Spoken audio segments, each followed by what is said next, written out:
Hello there, Trailblazers fans. Welcome into Blazers Game Day. I'm your host, Chris Burkhardt, here live next to the Pines inside Moda Center as we get ready for tonight's game against the New Orleans Pelicans. Game 1 of 5 remaining on the schedule for those of you who haven't been watching. They have New Orleans tonight, a little bit of a gap for the holiday weekend, little Easter break, and then they get back to it on Monday at Denver, Wednesday at San Antonio, before returning home for another crucial game against the Clippers, and then ending the season April 12th against the Sacramento Kings. It's going to be a wild ride because the Blazers, after a highly improbable win a few nights ago against the Clippers, which we didn't think was going to happen. We talked about we needed them to play a good game. We hoped they could stay with them, but don't know if anyone really thought they were going to win a game against the Clips. But you know what? They went in, took care of business, and they did. So now the Blazers sit at just a half game back of the Clippers, and that is a good place to be. Now, they do have a 2.5 game lead over Golden State right now. Golden State has lost 2 in a row, and they hold the tiebreaker over them. So everything should hopefully hold up to where the worst case is that they end with the 9th seed. But getting to the 8th is very, very much still in play. Going to be hard, but it is still in play, and it all started with a very, very impressive win 2 nights ago at Intuit Dome against the Clippers. What happened? How did it go down? Let's tell you. It's time for the Rip City Rewind.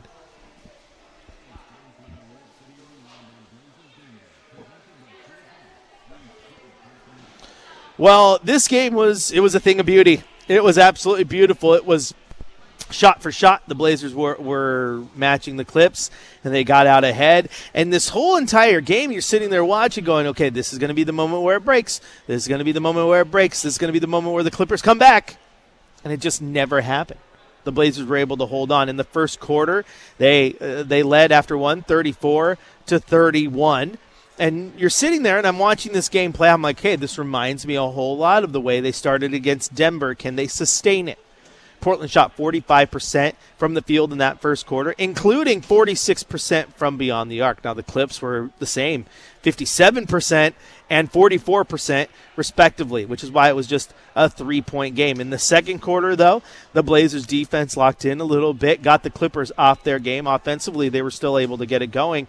And they outscored the Clippers 28-17 in that second quarter. They did it in the large part due to 42% shooting from the floor. They didn't shoot great from beyond the arc in that quarter, but they held the Clippers to 31% from the floor and just 0.125. For those of you who know how to do quick math and move a decimal point, that is 12.5% from beyond the arc. That was huge for the Blazers in that second quarter as they take a lead into halftime. And like I said a second ago, we were waiting for it. When's it going to break? When's it going to break? It didn't break. Kept pace with them in the third. Drew Holiday came up massive in the fourth and hit big buckets when they needed to. In that fourth quarter, the Clippers outscored the Blazers 30-23. But Drew Holiday, 11 points in the fourth quarter, 3 of 6 from beyond the arc, so he was hitting the big shots when they needed to. Came up absolutely clutch, and the final score at Intuit Dome, the Blazers with an upset victory, 114-104 over the L.A.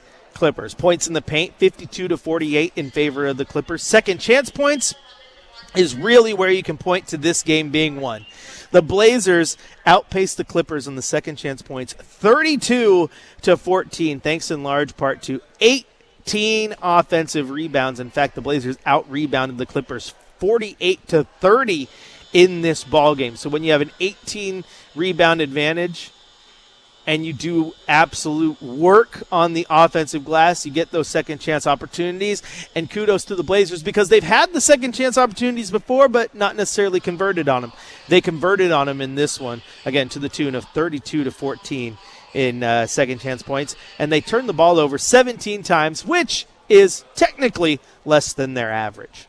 So, a good night for the Trailblazers. Taking a look at the individual box score, Kawhi Leonard, 23 points. He also had 8 rebounds and 3 assists, 17 points from John Collins. Brook Lopez had 18 points. He was 2 of 8 from beyond the arc. Darius Garland had 20. Derek Jones Jr., the other starting guard of the 5 starters there, only one to not score in double figures, and he only had a single point in this game. He is 1 of 2 from the free throw line, 0 of 2 from the field. Jordan Miller had 16 off of the bench.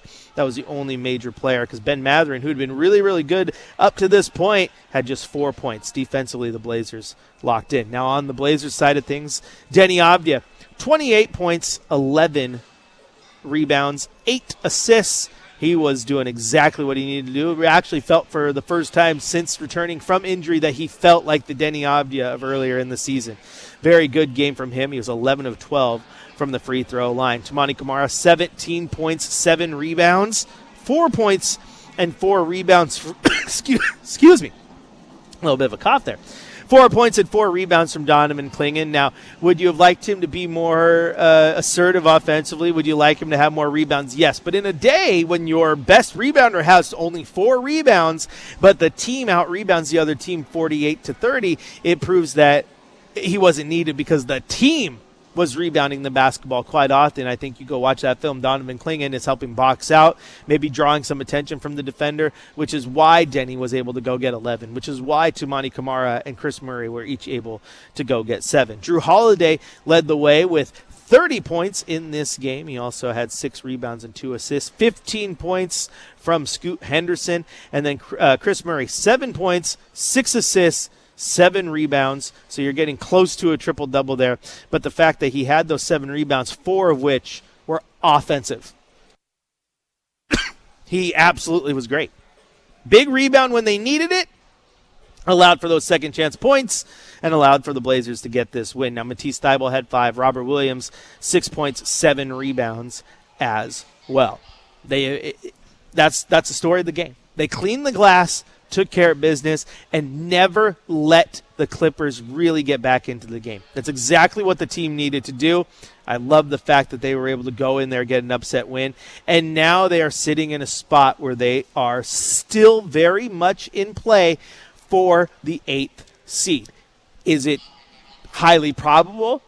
No. I mean, the Clippers have 6 games left, so they can afford to lose one a little bit down the stretch, and then you get into your different tiebreaker scenarios, which the Clippers will own the tiebreaker if they beat them in that second-to-last game on the 10th.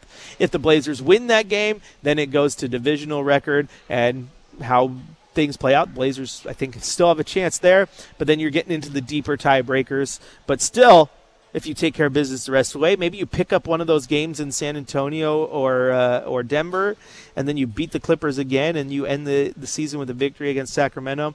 It's very well that the dust settles, and the Blazers sitting there in the 8th spot. It's a pretty good spot to be. You got to win one game. You would have to play the Suns, then you'd have to play the winner of the Golden State Clipper game. Or you win 9th, you take on Golden State, you get a chance to host the game here at Moda. Hopefully you win. And if you win, you take on the loser of Golden State, or of the Clippers and the Suns. Either way, Blazers in a very, very good spot right now. Getting to 8 would be great just because you could afford to take that first loss. You don't want to take it, but you can afford it. But realistically, it's about playing your best basketball at the right time. And that game against the Clips, it was one of the best wins in years, but it was a rare time this season where it was full, great basketball from start to finish. This season, this play-in, this playoff, it's all about peaking at the right time. And I hope the Blazers can take that performance and turn it into a good one here tonight as they take on the New Orleans Pelicans. This is Blazers Game Day. I'm your host, Chris Burkhardt. You can join the conversation. Hit us up on the text line, 88528. You can grab your telephone, 503-248-0620 is the telephone number. Or, of course, you can go to youtube.com, join the chat there. We're going to take a break. When we come back, we're going to head down to the Coach's Corner here from Tiago Splitter. And after we hear from Tiago Splitter, we're going to hear from new Trailblazers owner Tom Dundon. He had a media availability today, and we got some clips that we're going to share with you from what he had to say in his first time talking to media here locally at Moda Center. It's a new day in Blazer fandom. Chris Burkhardt here with you. Blazers Game Day rolls on after the break here on your home of the Blazers, Rip City Radio 620.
I heard silence, and I'm like, okay, maybe he's not going to play it.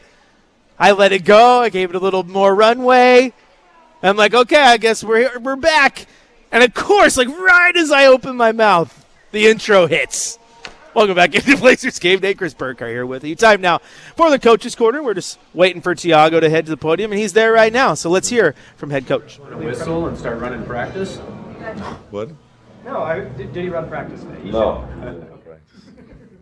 What are your early impressions of him? I mean, as you guys probably already noticed, the ambition, the intensity, attention to detail, his desire to win basketball games. And I think, it's good for him to see what we do. Being here is different than watching from far. How we do it, why we do it. So, I think it was positive. Intention and intensity, all that stuff, is that something that you vibe with personally? 100%. We want to win. I think the players know it. We all know it. We want to win. We want to do everything to win basketball games. And I think being around us now, he see what we're doing and how we do it, and yes, I think everybody wants to win in this organization, and it's not too far from that, but I think we still can get better in some of the stuff, but it's not that far. Have you noticed any kind of change in, mood, vibe, energy, and stuff from the players since he officially took over and his group has been around more? Have you noticed any of that? I think there's always some of that, not just the players, but the staff, coaching staff, me, front office, the whole department, all the departments. You're always a little bit tighter when there's a new owner, and just part of it. It's normal. Do you feel added pressure for yourself with him around? No. I mean, I put the most pressure in myself, so this is part of it.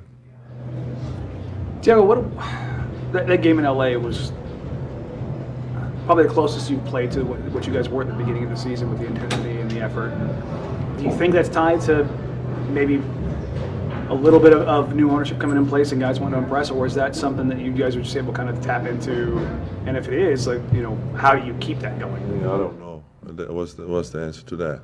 I know that we play well, we play hard, we don't have excuses, and we want to repeat that every night. So I think I told you this thing against Dallas, we didn't bring it. We lost to them. That game was still haunting me, and that's why always the next game now is the most important, and tonight is the most important. How do you avoid this game being kind of a trap game or a letdown game? I don't think it is. I don't think they have a lot of talent. They playing to win. I said this before. They're where they are in the standings right now. Doesn't reflect the team they're going to put in the court tonight. You starting to get a handle on the new lineup with Scoot and everything? Or are you starting to find ways to make the most of that? Are you liking what you're seeing? Yeah, so far yes. I think it's a dangerous lineup. We have fire from a lot of guys there to create, to score, to drive, to shoot. So I like the lineup so far.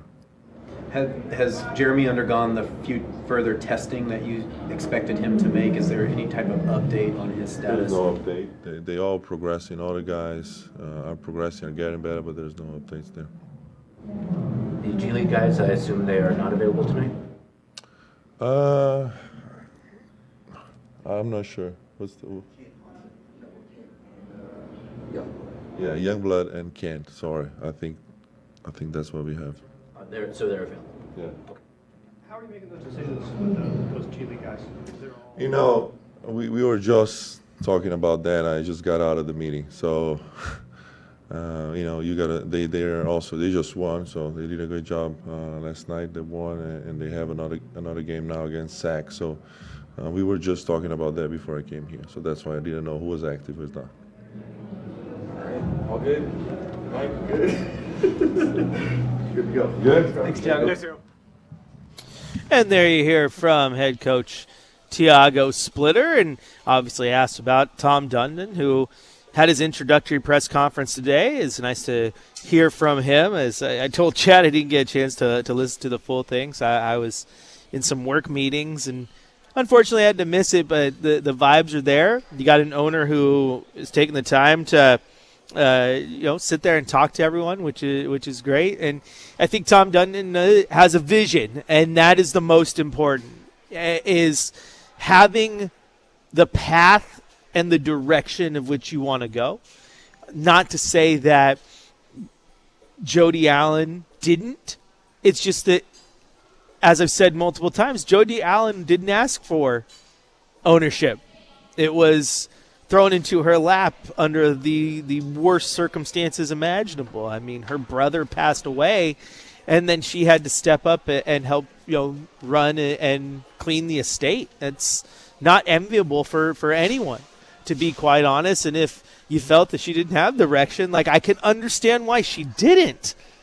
You have to plan and understand and be ready for that, and that was something that was thrown to her, especially when you understood that due to the wordings in the estate, everything had to be sold at some point too. Now that process has gone through, and Tom Dundon's here. You get new eyes on everything, and you have a true idea of the direction he wants to take the team, which I think is just extremely beneficial. And it's nice to just get new eyes on things. So, Tom down there talks to the media today and was asked about, the coaching staff, because there's plenty of variables there. And here's what he had to say. I think Thiago's done a really good job, and the team is sitting here with, I think Thiago's done an opportunity, and we'll get more information every day. But so far, he's done a great job, and I'm curious to see how this goes from here, because my expectations are I want to win. In the list of things I care. And there you go. His expectations are he wants to win. And you heard a little bit of the next question there, too, was, asked about being liked. Some people, that is a lot. Do you like being do you like playing the bad guy? Do you need to be the good guy? Here's what he had to say about that. In the list of things I care about, it's lower. But, yeah, I don't think anybody who says they don't care what people think isn't telling the truth, right? Of course. But I think I care more about my character than my reputation. And I know what I do every day. And I want to win and achieve things without hurting anybody. And there's nothing about me that doesn't want to do the right thing. I do it every day. But if we have to trade a player, we're going to trade the player. If we need to make a decision that's best for the Portland Trail Blazers, I'm going to make those decisions. That doesn't mean I'm going to love doing it. And everybody I know that has whatever that responsibility or burden is, struggles with the hard decisions, and I do too, and I don't like it, but I'll do it because it's best for the organization. And there you hear from him, and sometimes you do. You got to make those tough decisions as an owner, and hopefully, it doesn't have to be a ton of tough decisions. But again, you understand that these things, as much as they may feel that way, they aren't personal. If you're trading a guy, you're doing something that benefits your team. And the good part is for these players too, is you shouldn't have to take it personally either, because if you're Jeremy Grant and you get traded, unlike a lot of other places where your boss says, hey, we're going to part ways, you're still making your $30 million no matter what uniform you're making. So there's the benefit there. But no, sounds like he has a vision, which is absolutely important. I like that. I can't wait to see it play out. That's not all he said. He said plenty of other stuff, but we're going to take a break here on Blazers Game Day. When we come back, we're going to hear some more from Tom Dundon. He had a good answer about how the NBA is different from the NHL, because it is. And then one big question, it's on everybody's mind. Obviously, the team's been going through working with legislation about trying to get money for renovations. He was asked about the team, and their future and staying in PDX, and he had an answer for that as well. We'll hear that and plenty more here when we return on your home of the Blazers, Rip City Radio 620.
Welcome back into Blazers Game Day. Chris Burkhardt here with you.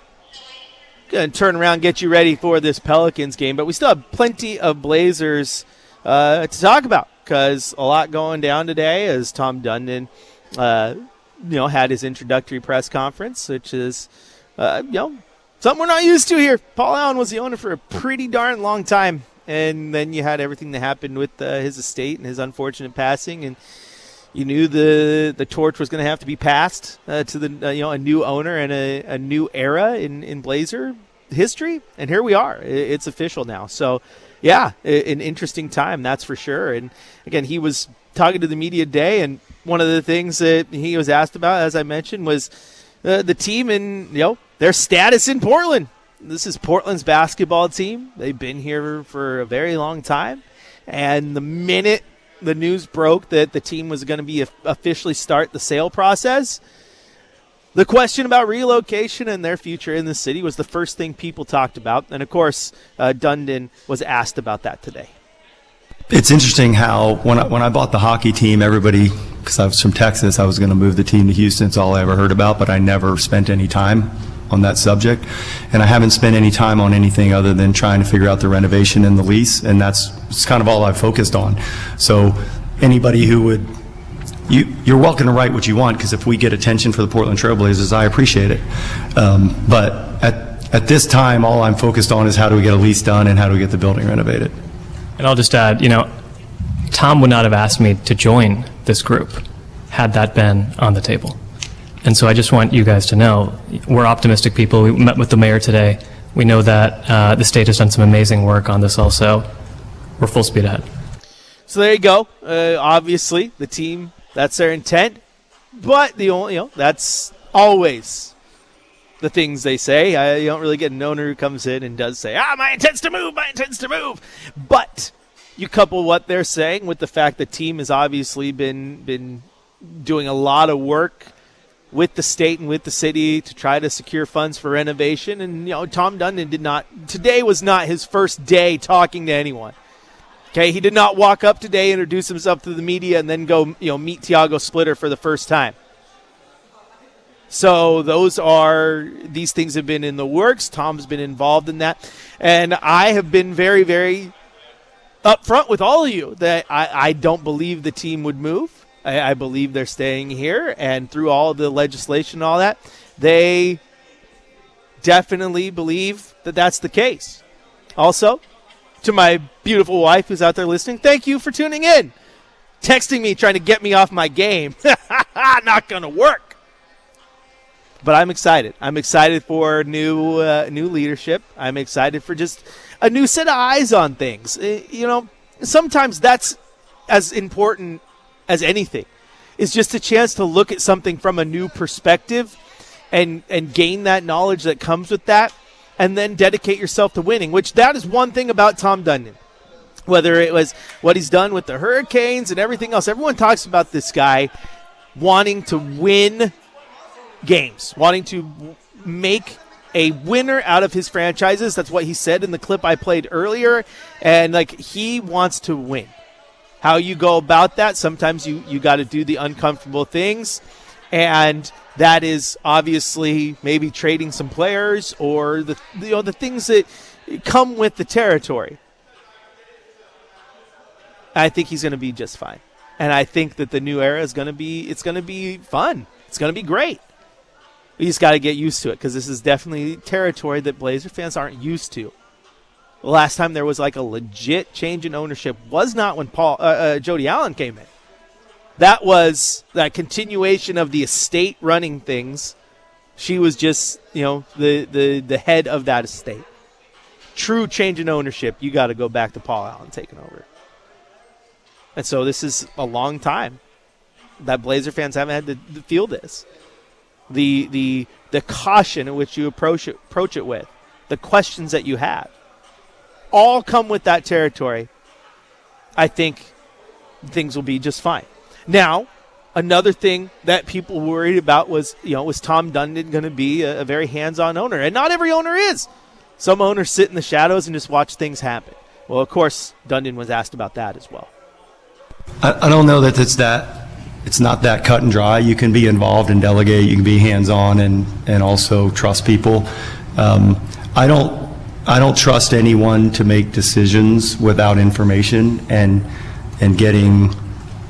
Joe and I have had a lot of talk about this, and he actually does it. But there's coaches and there's scouts, there's analytics. There's a lot of people involved with running these businesses, making decisions. I don't expect to be the decision maker because the process creates obvious answers, but I'll push really hard to go through a process that doesn't leave anyone out and doesn't miss any variables. I don't. And I think that answer is good and almost a little undervalued in the fact that I think the guys who are the best owners are the ones who understand that they don't have to make all the decisions. That's one thing that I think hampers the Dallas Cowboys is that their owner is the GM as well, and he makes literally every single decision.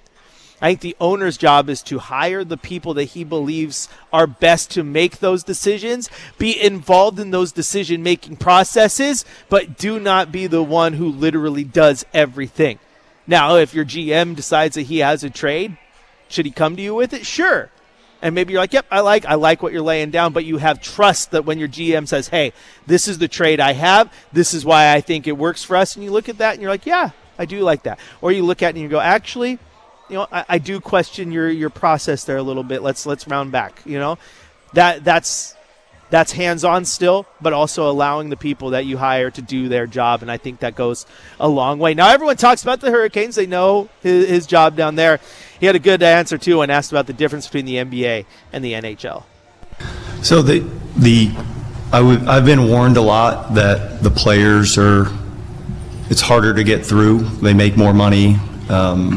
They have a bigger impact on the game. There's less players. You can give the ball to the good ones a lot, and making sure they're all of the same character and effort. And sometimes that's harder in the NBA, I'm told. And so far, I haven't seen it. I've been very, very happy with the culture of the organization. You've got a bunch of, I assume you all know this that are fans, but the players here work hard. They care.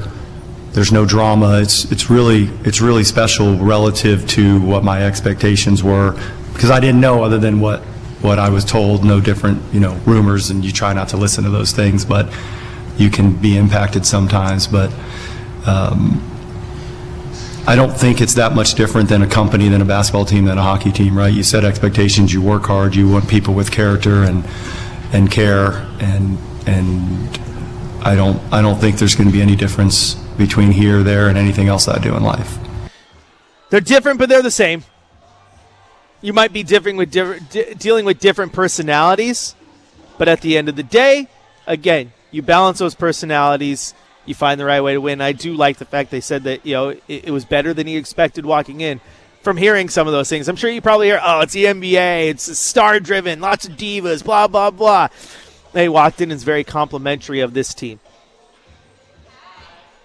Can't wait to see what it looks like once he actually gets his fingerprints all over it. This is Blazers Game Day. I'm your host, Chris Burkhardt. We're going to take a quick break. When we return, it's time for our keys to victory. What do the Blazers have to do to get a win over the Pelicans? We'll get joined by Chad Doing. And no, Brendan, we're good. We'll do a scoreboard when we come back, okay? I got this. I know what I'm doing. Just kidding. I appreciate you. We got to joke and have fun on this radio show, too. All right, that's what we got. Plenty more coming up after the break here on your home, the Blazers, Rip City Radio 620.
Welcome back into Blazers Game Day. Chris Burkhardt here with you. While we wait for Chad Doing and our keys to the game, let's take a look around what's going down in the association. It's time for a scoreboard report.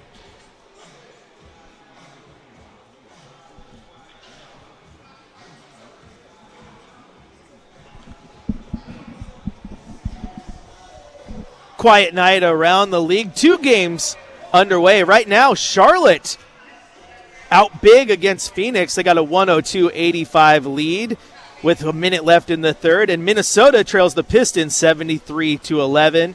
Other games going down tonight: Lakers Thunder, Cavs Warriors, Spurs Clippers, that's one to watch, Pelicans and Trailblazers. A scoreboard report brought to you by our friends at McCord's Vancouver Toyota, where they live by the slogan, "We make it easy." Check out their inventory now at VancouverToyota.com. Chad's here. He's on headset. Brendan, it's time for our keys to victory.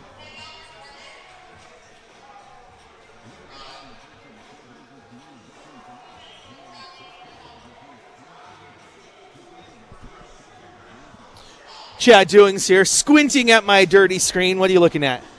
I thought you said 73-11 for the score. 73. I might have. I was trying to rush to get through to you. 73-71. I apologize to the listener. I was just like, I've got to see who that is. No. And I was like, wow. No, 2-point game. 73. My cursor was right. See, if the cursor's right there, it looks like a 1. That's my bad. I was just trying to get you on the headset. But we played lots of Tom Dundon. I was just walking through the tunnel to get up here and take the elevator, so I went right by the Trailblazer locker room, and right around the corner I came face-to-face with the new owner, Tom Dundon. Yeah, and I think it's a good day. Honestly, you and I talked about it, getting fresh eyes on things, and Tom finally gets to hit the ground running, so we'll see what happens. And tonight he gets another chance to see it firsthand and be here in Moda. Now, he was here earlier in the year. We've seen it a few times, but he's here. It's got to feel different. He's the actual owner now. Everything's been passed off. So what do you think the Blazers need to do to let him get another victory? They've got to come out with the right mindset. I'm really concerned about the game tonight the more I think about it. Like, I'm starting to grip because it's a classic letdown spot where you're coming off the emotional high of the biggest win they've had in years against the Clippers, and now you come home against a team that you should beat in New Orleans. So it's a danger game. I want to see them come out with the right mindset and compete the way we saw them compete defensively in that game against the Clippers. If they do that, they should be okay. The other thing, too, is that with the way the Blazers turn the basketball over at an alarming rate, if they have one of those games like we saw against Dallas where it's 25 turnovers and they give up 30 points off turnovers, then they're going to find themselves in a dogfight late in this game. So I'm hoping with the mindset and understanding what's in front of them, like, if they want the 8 seed, everything they accomplished on Tuesday by keeping themselves in that race, they simply have to win tonight. Like, it's a must-win for the Blazers tonight. They can't blow it. So it's all about mindset and making sure they come out and treat this game with the proper respect it deserves, and they're going to be fine. Yeah, and you looked at that game against the Clippers, and one thing I love about that game is it's very, very rare that you will look at that and see that your best rebounder only has 4 rebounds, but you still out-rebound the other team by 18 because everybody was doing work on the glass. So in this game, and I think going forward, you need those guys, the Chris Murrays, the Matisse Thybulles, the Robert Williams, to continue to lock in and play big minutes. I agree. A couple other things. New Orleans, they don't do a lot well, but they're really good at getting out with their offensive firepower and getting out in transition. So that's one of the reasons why you want to avoid the live ball turnovers. They're also not good at defending the rim. I think the Blazers can have an opportunity to attack the painted area. Guys like Robert Williams, Donovan Clingan, Denny Avdia, don't settle for the 3, attack, and then you can put yourself in a position to do that. But if they allow transition, you don't want to put the New Orleans on the line and get them in foul trouble. And then we'll take a team effort on Zion. Zion's one of the best at attacking the rim, so just be prepared for that. But again, the Blazers have more talent. They got more to play for. If their mindset is right in the way they approach the game from the start, they'll be okay. And then selfishly, regardless of the outcome, it'll be nice to see Zion. I feel like we haven't seen him in a minute. I'm still waiting to see Luka in a Laker uniform up here. Haven't seen Zion in a minute, but he's fun to watch because you just don't see too many guys of his size with that type of explosive athleticism. He's a unique one. He's like a unicorn of sorts with his size and athleticism, but it's going to be fun to watch that matchup. And I would imagine Scoot will get another start tonight, so looking forward to seeing more Scoot as he continues to play well, and I'm hoping to see him get off tonight. Yeah, and Thiago was asked about it before the game, so was Dundon. But do you think that there's any, even if it's in the back of the mind, just any added pressure here for a guy like Thiago, knowing you don't know what your future is, but the boss is here? Yeah, the players don't feel it at all because they're players, but I think the coach definitely is coaching for something. I thought he got some pretty encouraging comments from Dunnan at the press conference today, but there's no doubt that Thiago Splitter's trying to showcase what he can do, and getting a win tonight and continue to press forward and have a position to grab 8. What you want to do is win. Ideally, this would be great for the Portland. Win tonight, split the 2 games with Denver and San Antonio on the road, and then make that game on Friday mean everything against the Clippers. That's your best case scenario. 3-2 with a win over the Clippers through the 5 games is probably good enough to do it, but 4-1 with a win over the Clippers would guarantee it. So, but it has to. You can't blow this game tonight. But they're capable of blowing the game. That's what drives you crazy about this team. If they play the way they're supposed to, they'll win. But if they turn it over and come out with this laxed approach on defense, they'll struggle. If it wasn't for the fact that they just had a 4-game homestand against 4 bad opponents and they played them very, lazily, I wouldn't be as concerned. But here we are. Yeah, and the Pelicans, what makes them unique is that they're not a good team, and they've lost 5 straight, but they're coming off a 32-point loss. They had 3 days off, Monday, Tuesday, Wednesday. But they have nothing to play for or not play for because they don't have a draft pick. So they're just playing their guys, and they've got some talented guys, especially on the offensive end. So this is a team that they're dangerous enough, like Dallas, to where if you don't pay attention to detail, they'll work themselves into trouble in this one. And there's nothing worse than a team that has nothing to play for but has the talent to play spoiler. I know, because they got no pressure on them, but the Blazers have pressure. They got to win. So it's going to be fun. It's actually one of those games I wouldn't have thought of, a few weeks ago being important, but tonight's game, because of what happened on Tuesday, the utmost importance. You got to win this game and then move on and get ready for Denver. Absolutely. All right, the music's on. Means it's time to get out of here. Chad Doing is going to run Thanks, down. Brother. No, thank you. I appreciate you. I appreciate you. He's going to run down. He's got the Trailblazers pregame show coming up next across the Trailblazers audio network. And then, of course, he'll hand the mic off to your radio voice of the Trailblazers, Travis Demers, as you have Blazers versus Pelicans tonight here at Moda Center. And when it's all said and done, you know what to do. You keep it locked into the 5th quarter where hopefully we're breaking down a Trailblazers victory. Blazers Pelicans tonight, Rip City. I'll talk to you after the game.